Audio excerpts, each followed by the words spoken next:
Jamal, I find this really interesting. You came into the NBA, you get drafted.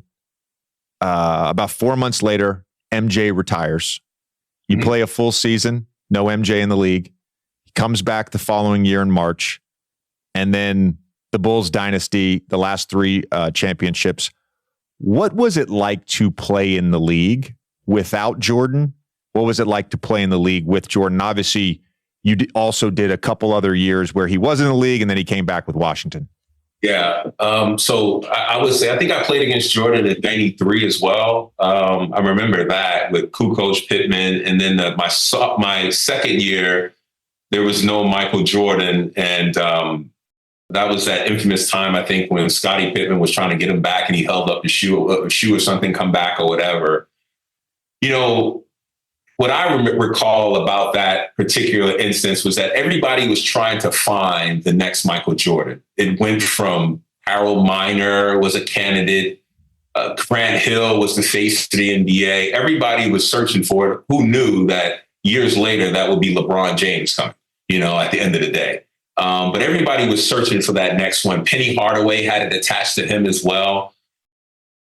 I will say this.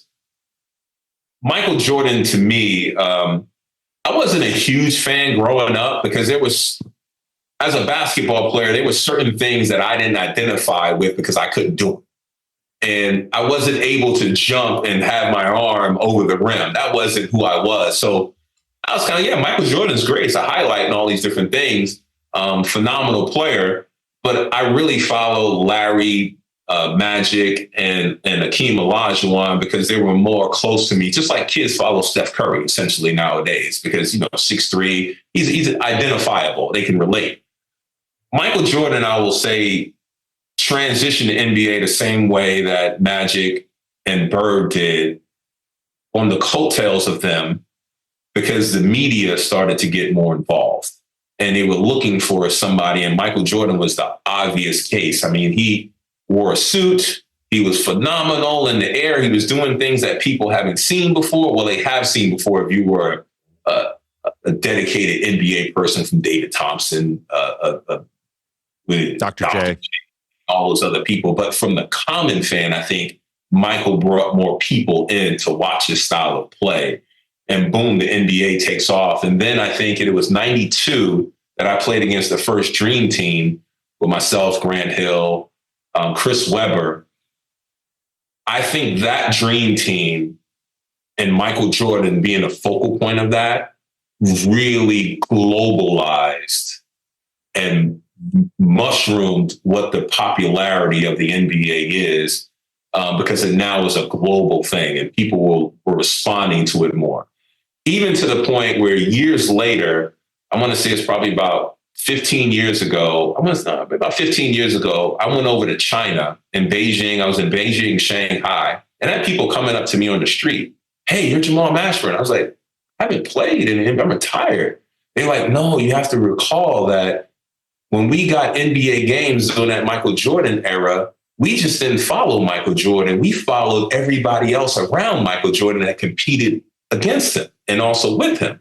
So you became popular just as well. So for me, Michael Jordan has commercialized the globalized the game in a big way. The NBA had a lot to do with that, sponsors and different things like that. And it needs to continue to go that route. But as a player, I had the fortune to play against Michael Jordan in his last All-Star game when he was a Wizard. And Mariah Carey sang and all these different things. She was wearing a Wizard's dress and everything like that. But I got a chance to spend time with Michael Jordan and we played one-on-one. You know how you're before the layup line and different things like that. And I always knew Michael Jordan was great. But when I chatted with him and he was able to break down my game analytically, Jamal, you like to go left 80% of the time, pull up with the right hand and different things like that. But then he gave me a solution. Go right 2 or 3 times in the game, and then gave me a story. He said, Dr. J and Larry Bird passed something down to me to play the game within the game.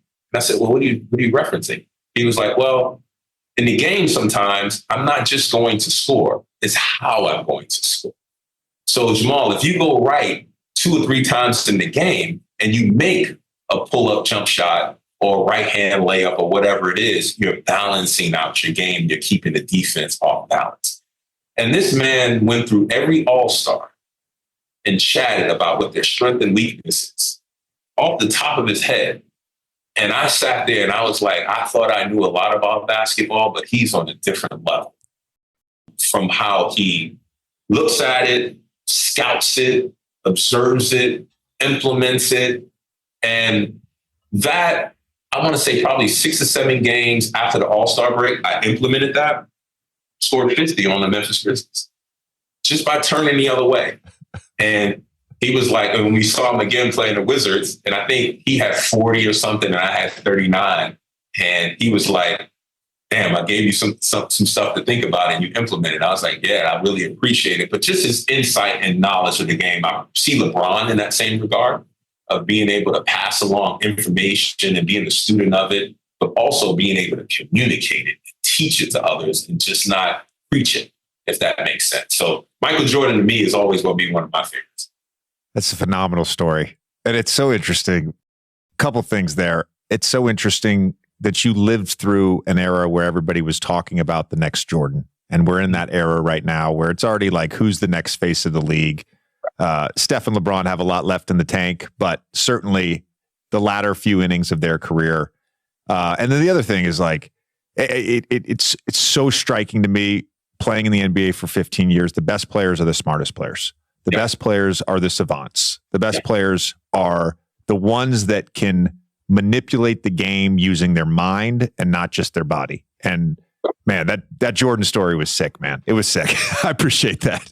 Oh, anytime, man. I mean, I think also too, and thank you for saying that about the smartest players, because I don't think that conversation has been talked about enough. I think the education within the industry that some of these great players or even good players and how smart they are and how they go about their craft is not, it's been marginalized in a lot of ways, of that we're not thinking people or thinking human beings. We're more physical, but as you know, JJ, as you go up the ladder, it becomes less about the physicality. I mean, obviously there's the Shaquille O'Neals of the world and different things like that just are imposing. And another guy that I put in that category, Baron Davis at the point guard position. There was not much physically that he could do, but still smart and still bright. You know what I mean? About the game and how they go about their craft. They try to perfect it and the ins and outs of it. And then also reading other guys and how they can manipulate the game based upon other guys and how they play against them. Yeah, it's facts. It's interesting too, because, I talk about this all the time. Like I was not a great athlete relative to the NBA, right? I'm a great athlete relative to the average human. If you were to like look at a graph and it's like with some anomalies and some outliers in terms of athleticism, it's a pretty straight line. If you were to sort of like put a plot on every NBA player, it's a very different looking graph if you were to plot basketball intelligence. Right. And the way certain people think the game and manipulate the game. And when those great athletes are also great thinkers, well, then you get some of the greatest players ever. And by the way, you don't have to be a great athlete relative to NBA standards to be a great player. Nikola Jokic is not a great athlete in the traditional sense, but he's incredibly bright. And he anticipates and thinks the game and all that stuff.